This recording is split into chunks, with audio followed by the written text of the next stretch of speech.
बाळ, फ्रीजमधून श्रीखंड काढ ना. आम्ही पूर्वी घरीच बनवायचो श्रीखंड. त्याची चवच वेगळी होती. आता काय सगळं रेडीमेड. आजी, हे श्रीखंड खाऊन बघ.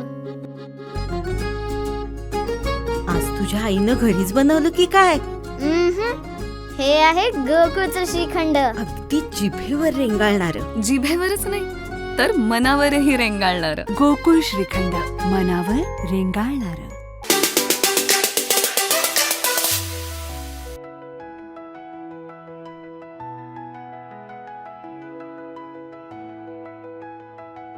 सुकळवाड येथील metropolitan institute of technology and management कॉलेजच्या प्रथम वर्ष अभियांत्रिकी विभागातील राष्ट्रीय सेवा योजना युनिटतर्फे 13 व 14 फेब्रुवारी रोजी 2 दिवसीय विशेष श्रमसंस्कार शिबिराचं आयोजन करण्यात आलं होतं. या शिबिराच्या माध्यमातून विद्यार्थ्यांनी मालवणचा समुद्रकिनारा आणि ऐतिहासिक किल्ले सिंधुदुर्ग स्वच्छता मोहीम राबवून सामाजिक जबाबदारीचा आदर्श जपला.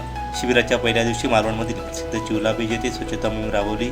पर्यटकांच्या वाढत्या संख्येमुळे किनाऱ्यावर जमा झालेला प्लास्टिक कचरा, काचेच्या बाटल्या आणि इतर टाकाऊ वस्तू स्वयंसेवकांनी एकत्रित केल्या. या मोहिमेतून केवळ परिसर स्वच्छता झाली नाही तर उपस्थित पर्यटक आणि स्थानिक नागरिकांनाही पर्यावरण संवर्धनाचा महत्त्वपूर्ण संदेश देण्यात आला. दुसऱ्या दिवशी शिवरायांच्या पराक्रमाची साक्षी देणाऱ्या ऐतिहासिक किल्ले सिंधुदुर्ग येथे स्वच्छता मोहीम घेण्यात आली. गडाच्या तटबंदीचा परिसर आणि पर्यटन मार्गावरील कचरा विद्यार्थ्यांनी गोळा केला. आपला ऐतिहासिक वारसा जपण्यासाठी आणि पर्यटन स्थळ स्वच्छ ठेवण्यासाठी प्रत्येकानं पुढाकार घेण्याची गरज असल्याचं यावेळी विद्यार्थ्यांनी अधोरेखित केलं. या यशस्वी उपक्रमासाठी संस्थेचे स्टाफ इंचार्ज सिद्धेश शिंदे, साई पवार, दीपिका फर्नांडिस, सुदेश जामसंडेकर यांचं मोलाचं मार्गदर्शन लाभलं. तसंच वरिष्ठ विद्यार्थी साहिल शिंदे यांनी शिबिरासाठी आवश्यक साहित्याची जबाबदारी सांभाळली, तर अशोक सावंत यांनी संपूर्ण प्रक्रियेत सक्रिय सहकार्य केलं. या शिबिरामुळे विद्यार्थ्यांमध्ये टीमवर्क, सामाजिक बांधिलकी आणि पर्यावरणाप्रती जागृतीची भावना निर्माण झाली आहे. विद्यार्थ्यांच्या कार्याचं परिसरातून कौतुक होत आहे.